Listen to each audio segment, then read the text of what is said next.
Hi everyone, today's presentation is going to be on the electrical system of the CRJ-200. I chose this topic because I believe it is of imperative importance that pilots understand the electronics on board any aircraft within which they fly.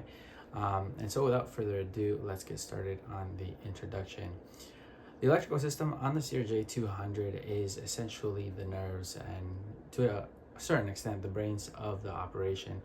It is fundamental to providing power to all sorts of systems, whether that's avionics, lighting, or even AC controls. In this presentation, we're going to explore the primary components, both AC and DC generation, as well as distribution systems, and discuss their roles in maintaining the aircraft's functionality. This is quite honestly a topic that could be lengthened in much further discussion, and an 8-minute video does not do it justice, but we will therefore talk about these topics at a much higher level, starting with AC power generation and distribution, then DC power generation and distribution, going on to emergency power systems, and eventually onto the system controls themselves. So starting with AC power generation.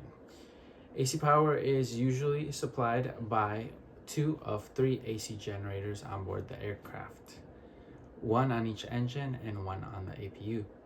Each of these generators is rated at 30 kilovolts and continuous output.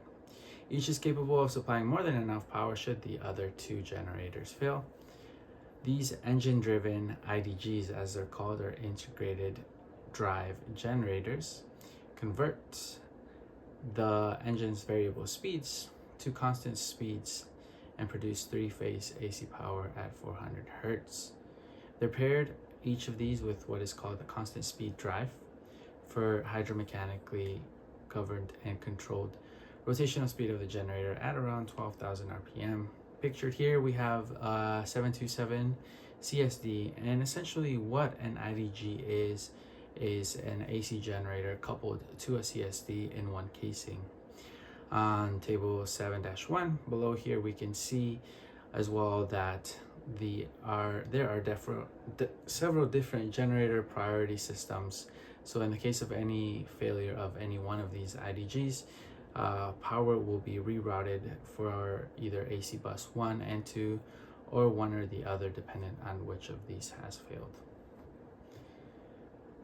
Going on to AC power distribution, now that we've talked about what actually supplies the AC power, in this case being the IDGs, or essentially the generators, we have the number 1 and number 2 generators, which supply power directly to the number 1 and number 2 AC buses for distribution to the respective systems. So if we look over to the right, on table 7-3, we're able to see essentially what is actually being powered by either the essential bus, bus 1, or bus 2.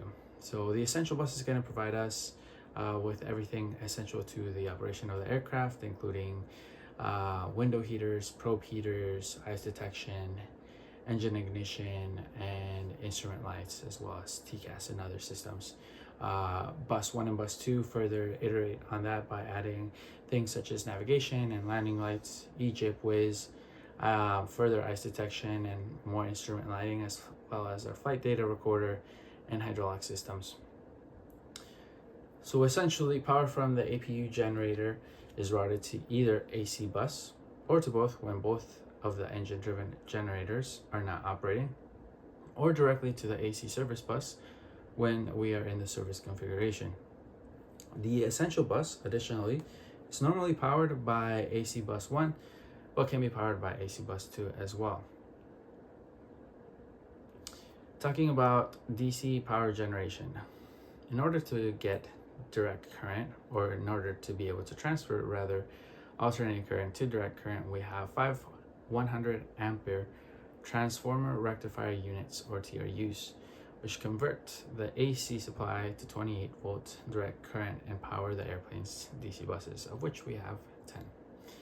So talking about firstly the DC power distribution, we have a few components. As we've spoken about, we have 5 TRUs, of which we have TRU1, TRU2, Essential TRU, Essential TRU2, and then the Service TRU. With these, we also have contactor ties, and we'll talk about that further in a bit. Essentially, what the DC buses do is they receive power from the 5 TRUs and 2 batteries. We have a DC power receptacle, which is located right under the right engine, and is capable of powering a very limited amount of the buses. The TRUs are the ones that provide electrical power to the majority of the buses or the DC load, while batteries provide emergency power in case of an APU in flight and allow an APU to crank on the ground. Table 7-5 shows us exactly what the TRU and AC/DC bus distribution is, with the inputs and the outputs as well. Moving on to our auxiliary power unit. The auxiliary power unit, or APU, is essentially a turbine located in the aft section of the CRJ-200. It is a component that ensures that we have continuous operation of the aircraft systems while the main engines are not running. Its primary function includes providing electrical power or pneumatic air control for ground operations and specific in-flight scenarios, but primarily for ground operations. When the aircraft is on the ground, the APU generates AC electrical power, which enables the operation of essential systems such as avionics, cabin lighting, and AC controls or climate controls. This capability allows us to have an aircraft that is remaining fully functional without the use of engines, ensuring that we have both passenger and crew comfort. Moving on to emergency systems, we have the ADG, or air-driven generator, which is used in the case of a complete loss of AC power. The ADG will auto-deploy, providing the AC essential bus and hydraulic pump 3B regardless of the previous switch positions. The ADG is an instrument, a propeller essentially, that drives a generator which provides 400 hertz and 15 kilovolts power to the essential buses in flight when all other AC generators are inoperative. Once deployed, the ADG cannot be restored unless we are on the ground. So to summarize, we have 1 APU, 3 IDGs or integrated driven generators, 5 TRUs, 1 ADG or air driven generator, and batteries as well.